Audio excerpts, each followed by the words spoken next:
ದೆಹಲಿಯಿಂದ ಬೆಂಗಳೂರಿಗೆ ಖರ್ಗೆ ವಾಪಸ್. ದಿಢೀರಂತ ಬೆಂಗಳೂರಿಗೆ ವಾಪಸ್ ಆಗ್ತಾ ಇದ್ದಾರೆ ಖರ್ಗೆ.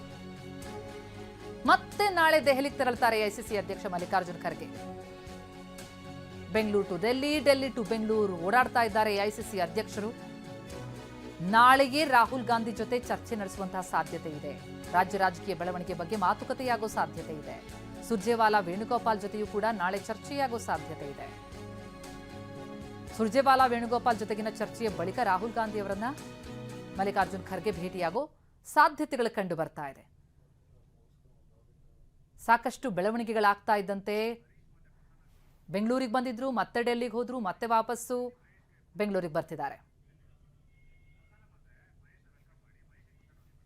ಈ ಎಲ್ಲ ಬೆಳವಣಿಗೆ ಕುರಿತಂತೆ ಇನ್ನಷ್ಟು ಡೀಟೇಲ್ಸ್ ಅನ್ನ ಪಡಿತಾ ಹೋಗೋಣ. ನಮ್ಮ ಪ್ರತಿನಿಧಿ ಪ್ರಸನ್ನ ಮತ್ತು ದೆಹಲಿ ಪ್ರತಿನಿಧಿ ಮಹೇಶ್ ಈಗ ನನ್ನ ಜೊತೆ ನೇರ ಸಂಪರ್ಕದಲ್ಲಿದ್ದಾರೆ. ಮೊದಲಿಗೆ ದೆಹಲಿ ಚಿತ್ರಣ ಪಡೆದುಕೊಳ್ಳೋಣ. ಮಹೇಶ್, ಬಹಳ ಇಂಟ್ರೆಸ್ಟಿಂಗ್ ಆದಂತಹ ಘಟ್ಟ, ಯಾಕಂದ್ರೆ ರಾಜ್ಯ ರಾಜಕಾರಣದಲ್ಲಿ ಆಗ್ತಾ ಇರುವಂತಹ ಈ ಬೆಳವಣಿಗೆ ಏನಿದೆ, ಈಗ ಅದು ದೆಹಲಿ ಅಂಗಳದಲ್ಲಿರುವಂತದ್ದು ನಿರ್ಧಾರ ಅಲ್ಲಾಗಬೇಕಾಗಿದೆ. ಆದ್ರೆ ಖರ್ಗೆ ಅವರು ಬೆಂಗಳೂರು ಟು ಡೆಲ್ಲಿ, ಡೆಲ್ಲಿ ಟು ಬೆಂಗಳೂರು ಓಡಾಡ್ತಲೇ ಇದ್ದಾರೆ. ಈಗ ದೆಹಲಿಯಲ್ಲಿ ಏನಾಗ್ತಾ ಇದೆ, ಹೈಕಮಾಂಡ್ ತಲೆಯಲ್ಲಿದೆ, ಏನ್ ಲೆಕ್ಕಾಚಾರಗಳು ನಡೀತಾ ಇದೆ ಅಂತ?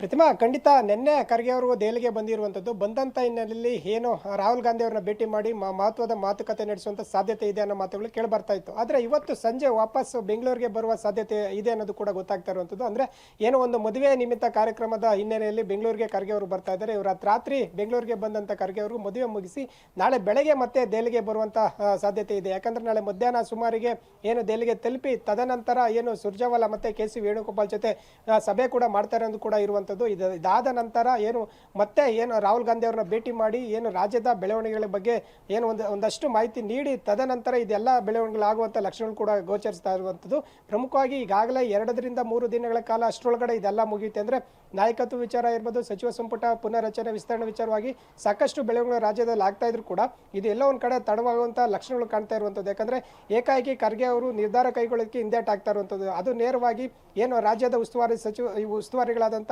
ಸುರ್ಜೇವಾಲಾ ಇರ್ಬೋದು, ಕೆ.ಸಿ. ವೇಣುಗೋಪಾಲ್ ಪ್ರಮುಖವಾಗಿ ಮೊದಲನೇದಾಗಿ ಖರ್ಗೆ ಜೊತೆ ಸಭೆ ಮಾಡಬೇಕಾಗುತ್ತೆ.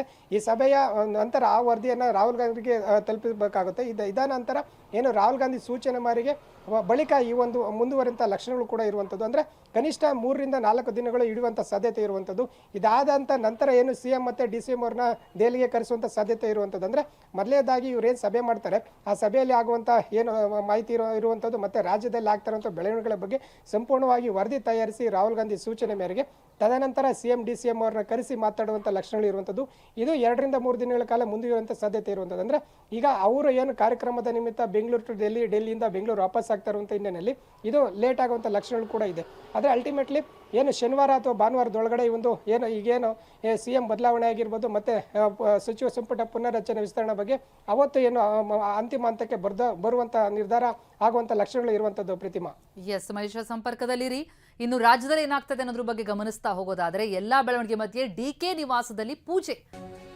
ಒಂದು ಕಡೆ ಪಟ್ಟದ ಆಟ ಬಹಳ ಕ್ರೂಷಿಯಲ್ ಹಂತ ತಲುಪಿರುವಂಥದ್ದು. ಇದರ ನಡುವೆ ದೇವರ ಮೊರೆ ಹೋಗಿದ್ದಾರೆ DK ಶಿವಕುಮಾರ್. ಅವರ ನಿವಾಸದಲ್ಲಿ ಅಜ್ಜಯ್ಯನಿಗೆ ವಿಶೇಷ ಪೂಜೆ. ಸದಾಶಿವನಗರದ DK ನಿವಾಸದಲ್ಲಿ ವಿಶೇಷ ಪೂಜೆ ನಡೆದಿದೆ. ಗುರುಸಿದ್ದೇಶ್ವರ ಗದ್ದುಗೆ ಪೂಜೆಯಲ್ಲಿ DK ದಂಪತಿ ಭಾಗಿಯಾಗಿದ್ದಾರೆ. ತುಮಕೂರು ಜಿಲ್ಲೆ ಚಿಕ್ಕನಾಯಕನಹಳ್ಳಿಯ ಹಂದನಕೆರೆಯ ಗದ್ದುಗೆ ಅಧಿಕಾರ ಹಂಚಿಕೆ ಚರ್ಚೆ ನಡುವೆ ದೇವರ ಮೊರೆ ಹೋಗಿದ್ದಾರೆ DK ಶಿವಕುಮಾರ್. ಸದಾಶಿವನಗರದ ನಿವಾಸಕ್ಕೆ ಬೆಳಿಗ್ಗೆ ತಂದಿದ್ದಂತಹ ಗದ್ದುಗೆಗೆ ಪೂಜೆಯನ್ನ ನೆರವೇರಿಸಲಾಗ್ತಾ ಇದೆ. ಎಲ್ಲ ಬೆಳವಣಿಗೆ ಕುರಿತಂತೆ ಇನ್ನಷ್ಟು ಡೀಟೇಲ್ಸ್ ಕೊಡ್ತಾರೆ ನಮ್ಮ ರಿಪೋರ್ಟರ್ ಪ್ರಸನ್ನ ಸಂಪರ್ಕ ಇದ್ದಾರೆ. ಪ್ರಸನ್ನ, ವೆರಿ ಇಂಟ್ರೆಸ್ಟಿಂಗ್ ಘಟ್ಟ. ದೆಹಲಿಯಲ್ಲಿ ಒಂದು ನಿರ್ಧಾರ ಆಗಬೇಕು ಅನ್ನೋದ್ರ ಬಗ್ಗೆ ಚರ್ಚೆ ಮೇಲೆ ಚರ್ಚೆಗಳಾಗ್ತಾ ಇದೆ. ಆದರೆ DK ಶಿವಕುಮಾರ್ ಅವರ ನಡೆ ಬಹಳ ಕುತೂಹಲವನ್ನು ಮೂಡಿಸ್ತಾ ಇರುವಂಥದ್ದು. ದೇವರ ಮೊರೆ ಹೋಗಿದ್ದಾರೆ, ಜೊತೆಗೆ ಸಚಿವರು ಶಾಸಕರನ್ನ ವಿಶ್ವಾಸಕ್ಕೆ ತೆಗೆದುಕೊಳ್ಳೋ ಪ್ರಯತ್ನ ಆಗ್ತಾ ಇದೆ. ಗುಪ್ತ ಸಭೆಗಳು ನಡೀತಾ ಇದೆ. DK ತಲೆಯಲ್ಲಿ ಏನ್ ಲೆಕ್ಕಾಚಾರ ಅಂತ? ಪ್ರತಿಮಾ, ರಾಜ್ಯದ ನಾಯಕರು ಎಲ್ಲರೂ ಕೂಡ ಕಾದು ನೋಡ್ತಾ ಇರುವಂತದ್ದು ರಾಹುಲ್ ಗಾಂಧಿ ಅವರಿಂದ ಯಾವಾಗ ದೆಹಲಿಗೆ ಬುಲಾವ್ ಬರುತ್ತೆ ಅಂತ ಹೇಳಿ. ಅಂದ್ರೆ ದೆಹಲಿಯಲ್ಲಿಯೇ ಎಲ್ಲವೂ ಇತ್ಯರ್ಥ ಆಗ್ಬೇಕಾದಂತ ಕಾರಣಕ್ಕೋಸ್ಕರ ದೆಹಲಿಯಲ್ಲಿ ಒಂದು ಚರ್ಚೆ ನಡೆಯಲೇಬೇಕಂತ ಒಂದು ಅನಿವಾರ್ಯ ಪರಿಸ್ಥಿತಿ ಸೃಷ್ಟಿಯಾಗಿದೆ. ಅದು ಮಲ್ಲಿಕಾರ್ಜುನ್ ಖರ್ಗೆ, ರಾಹುಲ್ ಗಾಂಧಿ, ಕೆ.ಸಿ. ವೇಣುಗೋಪಾಲ್, ಸುರ್ಜೇವಾಲಾ ಜೊತೆಗೆ ಸಿದ್ದರಾಮಯ್ಯ ಮತ್ತು ಡಿ ಕೆ ಶಿವಕುಮಾರ್ ಈ 6 ಮಂದಿ ಕೂತು ಮಾತುಕತೆ ನಡೆಸಿದ್ರೆ ಮಾತ್ರ ಈ ಎಲ್ಲ ಗೊಂದಲಗಳಿಗೂ ಬಗೆಹರುವಂತ ಒಂದು ಪರಿಹಾರ ಸೂತ್ರವನ್ನ ಕಂಡುಹಿಡಬಹುದು. ಇಲ್ಲದೆ ಹೋದ್ರೆ ಇದೆಲ್ಲವೂ ಕೂಡ ಒಂದು ವ್ಯರ್ಥ ಪ್ರಯತ್ನಗಳಾಗಿ ಮುಂದುವರಿತವೆ. ಆದ್ರೆ ಡಿ ಕೆ ಶಿವಕುಮಾರ್ ಅವರ ನಡೆಯನ್ನ ಗಮನಿಸಿದ್ರೆ ಅವರು ಇನ್ನಷ್ಟು ಆಶಾದಾಯಕವಾಗಿ ತನ್ನ ತಂತ್ರಗಳನ್ನ ಹೆಣಿತಾ ಇದ್ದಾರೆ. ಅಂದ್ರೆ ಎಲ್ಲೋ ಒಂದ್ ಕಡೆ ರಾಹುಲ್ ಗಾಂಧಿ ಅವರು ತನಗೆ ಅವಕಾಶವನ್ನ ಮಾಡಿಕೊಡಬಹುದು ಅನ್ನುವಂತ ನಿಟ್ಟಿನಲ್ಲಿ ಆ ತರದ ಅವಕಾಶಗಳು ಬಂದ್ರೆ ಏನೆಲ್ಲ ಯಾವೆಲ್ಲ ನಾಯಕರನ್ನ ಒಗ್ಗೂಡಿಸ್ಕೊಂಡು ಹೋಗ್ಬೇಕು ಅನ್ನುವಂತ ನಿಟ್ಟಿನಲ್ಲಿ ಡಿ ಕೆ ಶಿವಕುಮಾರ್ ಅವರು ಹೆಜ್ಜೆ ಇಟ್ಟಿದ್ದಾರೆ. ಇದರ ಮಧ್ಯೆ ಪ್ರಿಯಾಂಕ್ ಖರ್ಗೆ ಅವರ ರಾಹುಲ್ ಗಾಂಧಿ ಅವರ ಭೇಟಿ ಏನಿದೆ ಇದು ಕರ್ನಾಟಕದ ಮುಂದಿನ ಬೆಳವಣಿಗೆಗಳ ದೃಷ್ಟಿಯಿಂದ ಅತ್ಯಂತ ಮಹತ್ವದ ಒಂದು ಭೇಟಿ ಅಂತಲೇ ಪರಿಗಣಿಸಬೇಕು.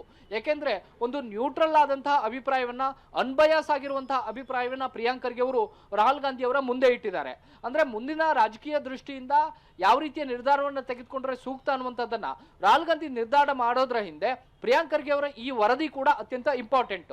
ಮುಂದಿನ ಕಾಸ್ಟ್ ಕಾಂಬಿನೇಷನ್ ಏನು, ಯಾವ ವರ್ಗ ಕಾಂಗ್ರೆಸ್ ಅನ್ನ ಬೆಂಬಲಿಸ್ತಾ ಇದೆ, ಮುಂದೆ ತೆಗೆದುಕೊಳ್ಳುವಂತಹ ನಿರ್ಧಾರದ ಆಧಾರದ ಮೇಲೆ ಯಾವುದು ಬೆಂಬಲಿಸಬಹುದು, ಇದೆಲ್ಲವನ್ನು ಕೂಡ ಅಂಕಿ ಅಂಶಗಳ ಸಮೇತ ರಾಹುಲ್ ಗಾಂಧಿ ಅವರ ಗಮನಕ್ಕೆ ತರಲಾಗಿದೆ. ಅಂದ್ರೆ ಕೇವಲ ಒಂದು ಭಾವನಾತ್ಮಕ ನಿರ್ಧಾರ ಮಾತ್ರ ಇಲ್ಲಿ ಸಾಧ್ಯ ಆಗೋದಿಲ್ಲ, ಒಂದು ಪ್ರಾಕ್ಟಿಕಲ್ ಆದಂತಹ ಚುನಾವಣೆಯ ದೃಷ್ಟಿಯಿಂದ ತೆಗೆದುಕೊಳ್ಬೇಕಂತ ನಿರ್ಧಾರ ಕೂಡ ಅತ್ಯಂತ ಪ್ರಮುಖ ಆಗುತ್ತೆ ಅನ್ನುವಂತಹ ನಿಟ್ಟಿನಲ್ಲಿ ಪ್ರಿಯಾಂಕ್ ಖರ್ಗೆ ಅವರು ರಾಹುಲ್ ಗಾಂಧಿ ಅವರ ಭೇಟಿ ಸಾಕಷ್ಟು ಮಹತ್ವವನ್ನು ಪಡೆದುಕೊಂಡಿದೆ.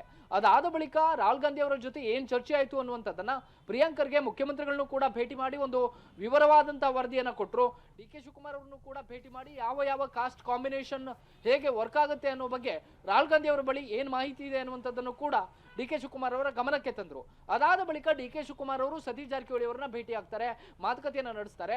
ಇದೀಗ ಡಿ ಕೆ ಶಿವಕುಮಾರ್ ಅವರು ಕೆಲ ದಿನಗಳ ಹಿಂದೆ ನಡೆದುಕೊಳ್ತಾ ಇದ್ದಂತ ರೀತಿಗೂ ಈಗ ಡಿ ಕೆ ಶಿವಕುಮಾರ್ ಅವರ ವರಸೆಗೂ ಸಾಕಷ್ಟು ವ್ಯತ್ಯಾಸ ಇದೆ.